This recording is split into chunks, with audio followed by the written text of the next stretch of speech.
उसे अपनाना नहीं है।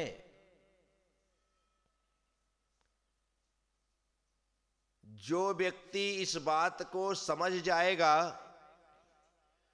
वो चोरी जैसे महापाप से बच जाएगा। पर पदार्थ कितना भी सुंदर हो, कितना भी कीमती हो, वह हमारे द्वारा लेने के योग्य नहीं है। रास्ते में चलते हुए आपको बेशकीमती कोई रत्न मिल जाए, सोने चांदी यादू की वस्तुएं मिल जाएं, आभूषण मिल जाएं, किसी का पर्स मिल जाए, आपको लेने का अधिकार नहीं है। लेकिन आप तो अणुव्रती हैं, आप पर पदार्थों में ममत्व बुद्धि नहीं रखते हैं, लेकिन आपके पीछे आने वाले जो लोग हैं उन लोगों ने किसी प्रकार का कोई व्रत ग्रहण नहीं किया है। आप यदि छोड़ करके चले गए तो वो उठाएगा और उसके बाद तो हड़प ही लेगा, उसके मालिक तक नहीं पहुंचा। ऐसी स्थिति में क्या करें जब यह प्रश्न खड़ा होता है? तो जो वस्तु, जो पदार्थ रास्ते में जहां पर सैकड़ों हजारों लोगों का आना जाना लगा हुआ है, जिस रास्ते से सभी प्रकार के लोग गुजरते हैं, उस रास्ते में किसी व्यक्ति की कोई बेशकीमती चीज गिर गई है, पर्स गिर गया है, छूट गया है, ऐसे समय में वह व्यक्ति यदि उसे वह पदार्थ नहीं मिला तो हो सकता है उसकी जिंदगी की सारी कमाई चली जाए। हो सकता है वो ऐसा पैसा जो कि यहां वहां से इकट्ठा करके लाया हो, अपनी पत्नी के, अपने बच्चे के, अपने मां बाप के इलाज के लिए ले जा रहा हो, तो हो सकता है आपके उस नहीं उठाने से उसकी मां, उसकी पत्नी, उसके बच्चे की जान भी चली जाए। सब संभावनाएं हैं। ऐसे स्थिति में आचौर्य व्रत की महिमा समझने वाले सदगृहस्थ को, सदश्रावक को,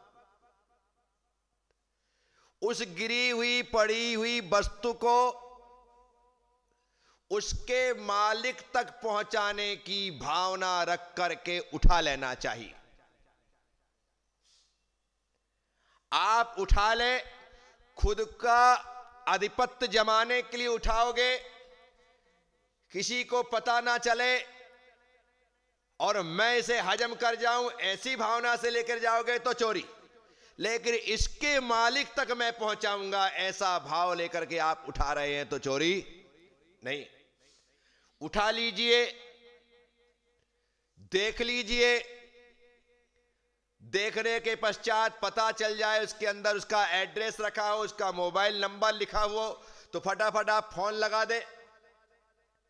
नहीं है तो उसे अपने पास रख ले और आसपास के लोगों से कह दे कि भाई यदि यहां कोई व्यक्ति किसी खोए हुए सामान को खोजता हुआ आए तो ये मेरा मोबाइल नंबर ले लो, उसे मेरे तक पहुंचा देना, मेरी बात करवा देना। जब वह व्यक्ति आपके पास लेने आए तो आप सीधे उठा करके मत देना कि ले जाओ, पहले उसकी पहचान पूछना। आचौर्य व्रत का मतलब गिरी हुई, पड़ी हुई, रखी हुई, भूली हुई वस्तु को नहीं उठाना, इतना ही नहीं, उसे सही स्थान तक, सही व्यक्ति तक पहुंचाना भी हमारा धर्म बनता है।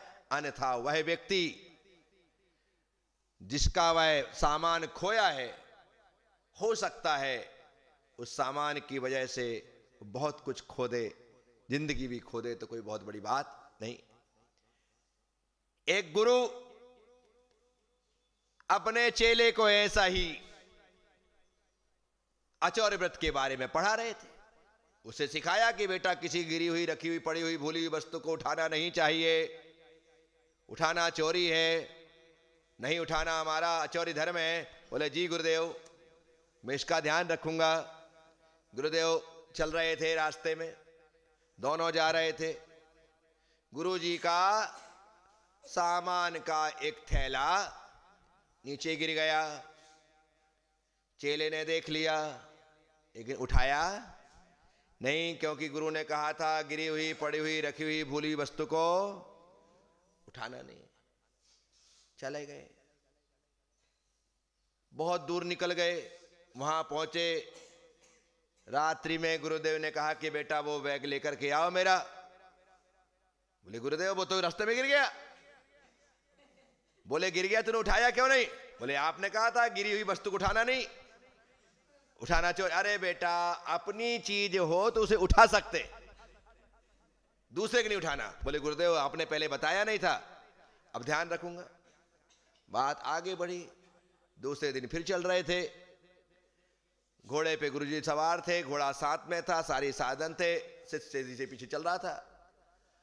अब आगे आगे घोड़ा, घोड़े पे गुरुजी, पीछे पीछे पैदल चलता हुआ चेला। घोड़े ने रास्ते में लीद करी, उसने सारी लीद उठा करके पोटली में बांध ली और बांधने के बाद गुरुजी के सामान में रख दी। जहां गुरुजी रात में रुके तो बहुत बदबू आ रही थी। बोले बेटा यहां पर बदबू बहुत आ रही, लीद की क्या बात है? बोले लीद रखी है। बोले बेटा लीद क्यों रखी है? बोले वाह गुरुजी आपने कहा था कि अपनी चीज गिरे तो उठा लेना, अपनी चीज गिरे तो उठा लेना। गुरुदेव अपनी चीज थी तो मैंने कहा उठाने की होगी तो मैंने उठा के रख लिया। अरे पागल, ऐसी चीज नहीं उठाने का। बोले देखो गुरुदेव, या तो आप मुझे सीधे सीधे पढ़ाओ, सीधे सीधे बताओ, मुझे ये समझ नहीं आता कि ये उठा लेना। आप एक काम करो, एक कागज में लिस्ट बना करके दे दो कि क्या चीज उठाना है और क्या चीज नहीं उठाना है। बोले हाँ ये ठीक है। गुरु ने पूरी लिस्ट बना दी कि बेटा ये अपना सामान है, ये गिर जाए तो उठा लेना, बाकी चीज नहीं उठाना। जी गुरुदेव। चले 2 4 5 7 दिन निकल गए। एक दिन चल रहे थे, गुरुजी घोड़ा अचानक बिचक गया और गुरुजी नीचे गिर गए। गुरुजी नीचे गिर गए, उसने फटाफट जेब से लिस्ट निकाली, उसमें गुरुजी का नाम ही नहीं था। गुरुजी का देख रहा है, गुरुजी को तकलीफ हो रही है, कमर में भयंकर चोट लग गई है, पैर में उठा नहीं रहा है। बोले उठा बेटा। बोले गुरुजी इसमें आपका नाम ही नहीं है, आपने कहा था कि लिस्ट देखकर। अब ऐसे शिष्य मिल जाएं तो धर्म का ही बंटा ढार हो जाए। इसीलिए गुरु क्या कहना चाहता है उसे अच्छे से समझना, अन्यथा अर्थ का अनर्थ होते हुए देरी। यहां पर यदि कहा गया है गिरी हुई, पड़ी हुई, रखी हुई, भूली हुई वस्तु को नहीं उठाना, तो हकीकत में नहीं उठाना, क्योंकि इसमें अपनापन नहीं है, अपनी चीज नहीं है। लेकिन किसी दूसरे की गिरी है तो उस तक पहुंचाने की भावना से यदि आपने उठा लिया है तो आपको चोरी का दोष नहीं लगेगा। अब आपने उठा तो लिया, 4 दिन, 6 दिन, 8 दिन, 10 दिन, 15 दिन निकल गए, लेकिन उसका कोई मालिक नहीं आ रहा। अब ऐसी स्थिति में क्या करें?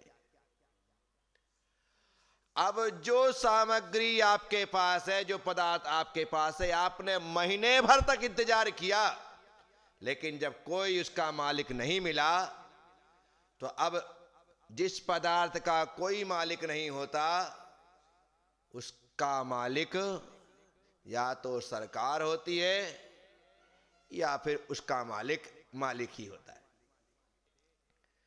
अब ऐसे पदार्थ को, ऐसे वस्तुओं को, ऐसी संपत्ति को परोपकारार्थ, धर्मार्थ लगा देना ही समझदारी है। आप परोपकार के लिए लगा दो, किसी व्यक्ति का उससे भला होता है तो उसमें लगा दो, या फिर धर्म के लिए लगा दो, तो उसमें आपको किसी प्रकार का चोरी का कोई दोष नहीं होगा। यह बात सदग्रस्तों के लिए है, श्रावकों के लिए है, हम साधुओं के लिए नहीं है। ये तो आप कहो हमारे लिए ये बात, हम ऐसा नहीं कर सकते, हमें इसका अधिकार नहीं है। इसलिए कौन कर सकता है ये बात भी समझना। साधु संत करने लग जाएं तो फिर तो बड़ी मुसीबत पैदा हो जाएगी।